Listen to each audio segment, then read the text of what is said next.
নয়।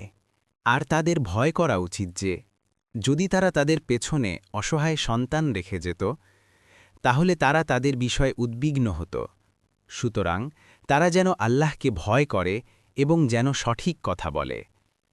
১০ নিশ্চয়ই যারা ইয়েতিমদের ধনসম্পদ অন্যায়ভাবে ভক্ষণ করে তারা তো তাদের পেটে আগুন খাচ্ছে, আর অচিরেই তারা প্রজ্বলিত আগুনে প্রবেশ করবে।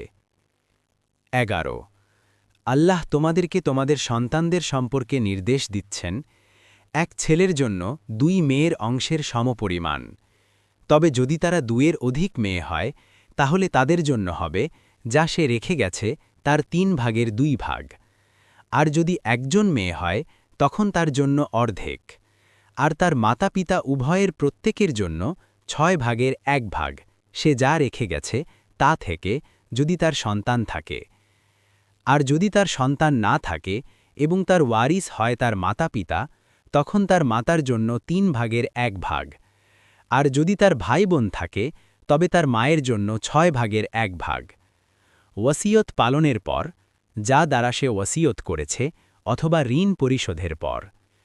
তোমাদের মাতা পিতা ও তোমাদের সন্তান সন্ততিদের মধ্য থেকে তোমাদের উপকারে কে অধিক নিকটবর্তী তা তোমরা জানো না, আল্লাহর পক্ষ থেকে নির্ধারিত। নিশ্চয়ই আল্লাহ সর্বজ্ঞ, প্রজ্ঞাময়। ১২ আর তোমাদের জন্য তোমাদের স্ত্রীগণ যা রেখে গেছে তার অর্ধেক, যদি তাদের কোনো সন্তান না থাকে।